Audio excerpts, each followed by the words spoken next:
Hey,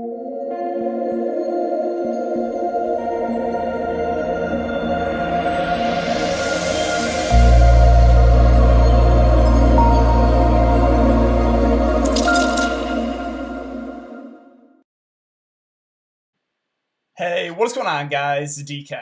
Back at you with another video here to ready on the Western Conference Finals Game 6 showdown slate between the Phoenix Suns and the LA Clippers. If you guys are new to the channel, welcome. My name is DK. I make daily videos and live stream for NBA and NFL sites on Draftkings.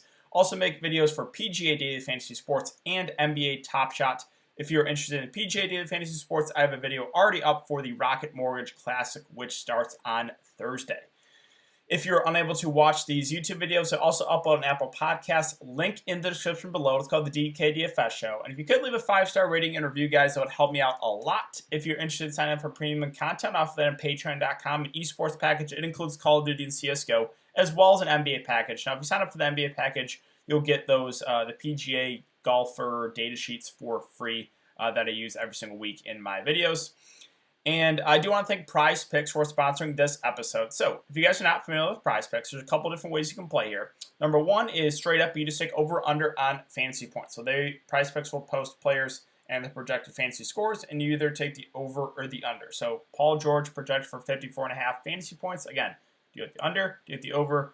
For me, if this game is competitive, I like the over on Paul George. We'll go over it. We'll talk about him in Draftkings in a minute here, but besides the last game, he had 2 really bad shooting games, and he still went for 50-plus fantasy points. So I think I lean the over there on a guy like Paul George at 54.5. Let's see, does anything else stand out? So, yes, it does.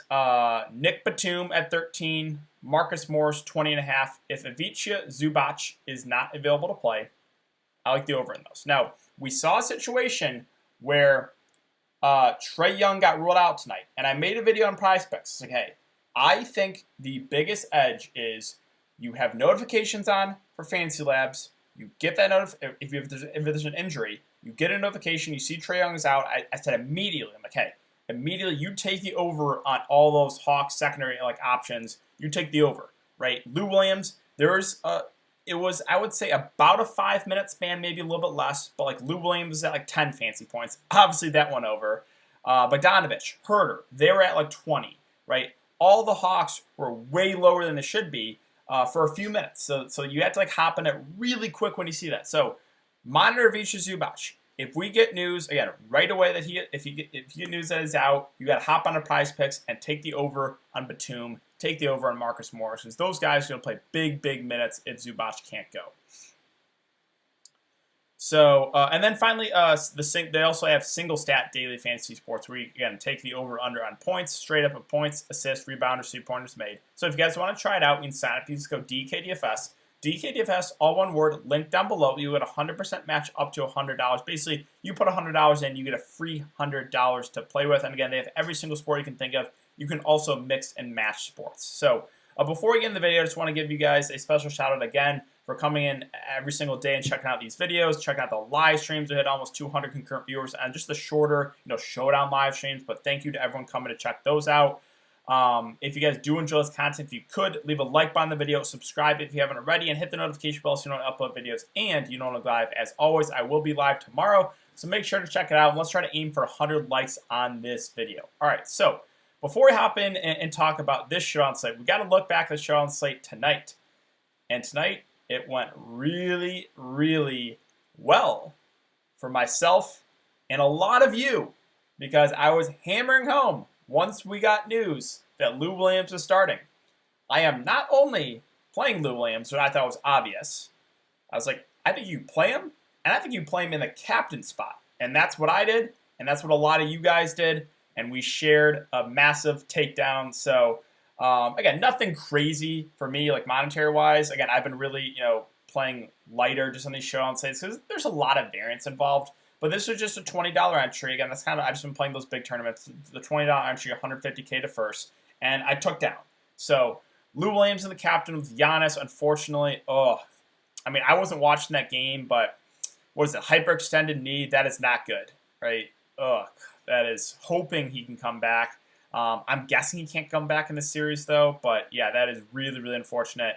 Went with Middleton, Drew Holiday, Kevin Herter, and Bogdanovich. So I actually wanted to get John Collins in my lineup. My take was on Patreon, I was like, hey, I think you play 3 of the 4 of John Collins, Lou Williams, Herter, Bogdanovich.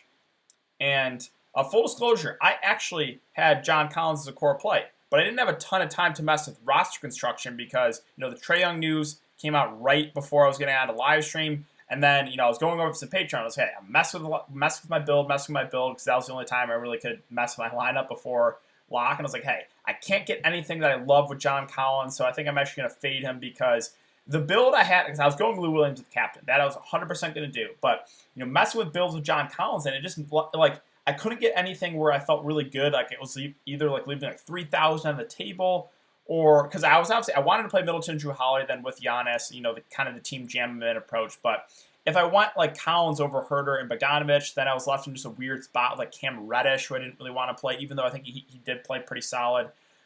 So, yeah, that was my reasoning. Collins obviously had a definitely a floor game with Trae Young out. I can only talk about how, I know Giannis got injured, but the Hawks are still beating them with Giannis in.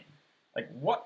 The NBA playoffs, expect the unexpected. I mean, really, like, no one thought the Hawks could even come close to winning this game with Trae Young out. And they came out and blew out the Bucks. Crazy stuff. Yeah, John Collins only finished with 4-7-1. But obviously the blowout hurt him a little bit.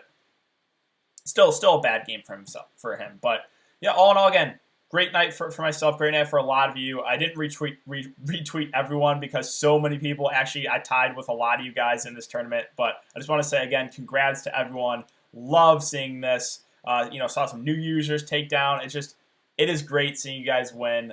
Makes my day for sure. So. Yeah, again, good night for myself. Good night for a lot of you guys. And let's see if we can keep it rolling here for this showdown slate. So Suns, Clippers, going to 215 over under. The Suns are 1-point favorites here.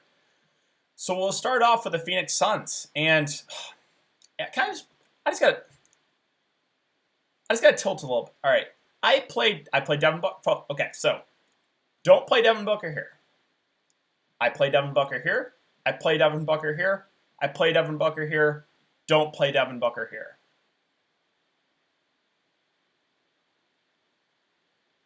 Are you kidding me? Again, DFS in a nutshell. Like, can I just get him right? But, okay, so with Devin Booker, he's the most expensive Phoenix Sun. He's at 10.2K. I do not think he's a must. I do think that he is a little bit of a risk because when Chris Paul is in this lineup, look at these peripheral stats, right? They're way down. 5-5, 2-0, 4-3. He's not handling the ball as much when Chris Paul is on the floor. So, Devin Booker, the ceiling is still there. However, the floor is much, much lower. And we saw it besides the last game, the 3 previous of 29, 29, 29 fantasy points. So, Booker, definitely in play. The upside is still there. However, I do think he is pretty risky because we've seen that floor. Now, Chris Paul, I feel a little bit safer with it than Devin Booker. However, I think Devin Booker probably has a little bit more upside than Chris Paul. The reason I feel a little bit safer about Chris Paul is he's assist, right? 8, 7, 12. Obviously can get some rebounds, can score the ball. Playing big minutes, campaign, really not looking like himself after what he rolled that ankle. So Chris Paul, I think, is a slightly safer option of the two of him and Devin Booker, again, because of the floor of the peripheral stats. And then DeAndre Ayton at 8.8K. Been a little up and down. Last 4 games, 48, 35, 61, and then 29. You would think against a small ball team, but it actually help him. It actually hurts him when the Clippers go small because they pull him away from the basket. So if Ivica Zubac is in, that really helps DeAndre Ayton. If Zubac is out, I think that actually hurts Ayton a little bit because they pull him away from the basket. He had his worst game so far this series. Only 10 points, 11 boards in 37 minutes. Now, with DeAndre Ayton, again, the minutes are there, right? You don't have to worry about his minutes as long as there's no foul trouble. He's going to play 35 to 40 minutes. He's a good rebounder. He'll probably get you a double-double. But I think he really succeeds here if Ivica Zubac plays and starts. That's where I think I really want to get to DeAndre Ayton. Bridges, Crowder, they've been disappointing in this series. They really have. Minutes haven't been great on them, a little bit up and down for Bridges, 26, then 39, then 28 the last 3 games.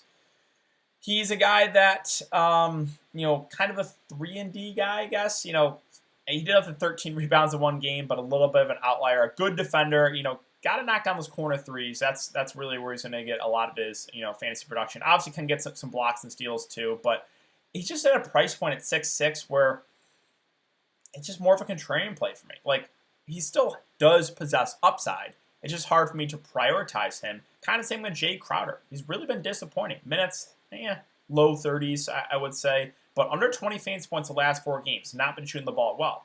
However, when he's getting that shot going, he can go for 35 fantasy points. So, Crowder and Bridges still possess upside. Both should be pretty low owned. Again, though, hard for me to really get excited about either of them or their respective prices. Campaign, the price has really dropped in him to 4.2K, but he just doesn't look like himself. However, I think that will make him somewhat low owned, and he is still a decent point per minute guy. And if he gets close to 20 minutes, he could definitely be in the winning lineup. So I'm intrigued by Campaign. I will say more of a contrarian value play at the moment. Now, Cam Johnson had a really good game last game. He played 23 minutes, had 25 fantasy points. Normally, we're going to get around 15 to 20 minutes for Cam Johnson, which I think makes him a fair value play, right? We kind of know his role. Obviously, a decent score. Had a good game last game. Dario Saric probably gets around 8 to 10 minutes backing up DeAndre Ayton, unless DeAndre Ayton gets in some foul trouble. But with Saric, he's a decent point per minute guy, can hit the threes. Again, I don't know if it's necessary to go to him, though. More of a contrarian value play. And then Abdul Nader and Torrey Craig played a little bit. Nader played 9 minutes. I think he actually came in for garbage time, so got a couple extra minutes because of garbage time. And Torrey Craig saw 11 minutes last game, too. I mean, I would probably rather take a shot on a guy like Torrey Craig over Abdul Nader. Again, he had the DNP basically last game, but he played 11 minutes of, the most recent game. He's a flat min price, and we actually have seen some upside games from Torrey Craig, so I guess it's not the... I wouldn't be super shocked if he's in the winning lineup, right? If Torrey Craig can get 15 fantasy points, he's most likely going to be in the winning lineup at 1K. So Craig, definitely someone I think you can look to as a risky punt play. All right, so let's move on to the Clippers. Paul George. So, mentioned I like the over on him in prize picks. So let's talk about this, right? Besides the last game, 5 of 20, 9 of 26. So awful shooting games, 59 and 55 fantasy points. He has still gone over that 54.5 fantasy point projection. So I like the over there in Paul George, and he had a good shooting game last game and went for 72. So Paul George, far and away the safest spend up on the board, right? Because with no Kawhi Leonard, he is just their do-it-all guy, whereas the Suns, obviously it's the big three. So George, really like him. I think he's probably the optimal play in the captain spot for tomorrow's slate. Again, still no Kawhi Leonard. Reggie Jackson at 8-2. It feels priced about right. I don't have a super strong take on him. Obviously, he's going to be their number 2 in offense. Obviously, he's a good shooter and does still possess some upside, but just seems priced about right. So a fair play. Again, don't hate it, but don't love it. Now, Zubac is the key to this slate. First, if he plays and starts and there's no limit, I like him a lot. If he misses, we'll get to those wings. Batum, Morris, Terrence Mann becomes more playable. Those guys get a massive boost. And then talk about Boogie in a sec. I think he'll be in play, but the price went way up on him. So again, monitor the status of Vicha Zubac, especially again on prize picks, right? If you're playing that. Notifications on Fantasy Labs. That'll be my recommendation to you. If he gets ruled out, you quickly go take the over first on Batum, I would say, at 13. And then Morris, I think, as well, because they're just going to play massive, massive minutes if Zubac is out. Now, Terrence Mann at 5K, I think will be a little bit lower owned. Only played 26 minutes last game, and the minutes kind of fluctuate on him, but he's definitely going to be a part of this rotation for sure. Will probably start, and still, he has upside, right? We saw 50 fantasy points from him in game 6 against Utah. So, Mann intrigues me. I think he'll be a little bit lower owned than those wings in Morris and Batum if Zubac is out, but still in play. Now, Boogie Cousins, he was a guy that, so it was funny because, before lock, I wasn't sure he was going to play. I was like, hey, the guys who really want to get to a Morris and Batum. But then someone linked me a tweet that said DeMarcus Cousins will play, and my whole, everything changed. I was like, hey, I am locking and loading Boogie Cousins. He was at a flat mid 1K because he's that good of a point per minute guy. And the fact that we knew he was going to play, I was like, I'm just going to play him. So in only 11 minutes, he went for 24 fantasy points. Now, be careful with Boogie Cousins. If Zubac plays, Boogie's going to get a DNP most likely. Now, if Zubac is out, Boogie will probably get a little bit of run off the bench. He was great as an offensive player. However, though, again, he just gets burned on the pick and rolls. And whenever he's out there, the Suns are going to get him in that pick and roll. So he's not going to play a ton. And now the price is up to 4.8. So now he becomes riskier. Right? If you play him, he's got to be very productive and is about 10 minutes off the bench. So a lot riskier now in Boogie Cousins at that price. Pat Beverly, I think, is a safer option at 4.6. Not the best point per minute guy, but has played 30-plus minutes the last couple games. He's only 4.6K. I think he's a pretty safe play. And then Marcus Morris, Nick Batum. Love both these guys if Zubac is out. Morris played 39 minutes last game, went for 31 fantasy points. Now he's probably not going to. He shot really well. He doesn't even have to shoot that well again, right? He is cheap enough where if there's no Zubac, he's going to have to play all the minutes he can handle, right? He played 39 minutes last game, and even Nick Batum off the bench played 30. Don't care that he only went for 15 fantasy points. Doesn't worry me at all. Nick Batum is a decent fantasy point per minute guy. A guy can kind of stuff the stat sheet, can hit some threes, can get some blocks and steals. Really like him at 3K if there's no Zubac. Now, if Zubac is in, then Morris and Batum become riskier, right? I think the minutes would go down for both. Morris, I think, would probably still get over 30. Batum might hover in the 20-minute range. Both those guys would become riskier if Zubac is in fact in. And then finally, Luke Kennard at 1.8K is in play because he's super, super cheap, right? Kind of like a Torrey Craig-esque in the fact of the reason he's in play is because his price point at 1.8K. 19, 21, 13, 19 minutes. Obviously reliant on the scoring. We've seen 4 fantasy points from him the last couple games, so that is the floor. However, if he does knock out some shots, he can go for 20 fantasy points. So Kennard, definitely viable. Again, more of a contrarian value play, though, because of the fact that he is so reliant on the scoring. And that's it. Like, I don't think Rondo plays. Did Rondo play last game? 624? No, he had DNP.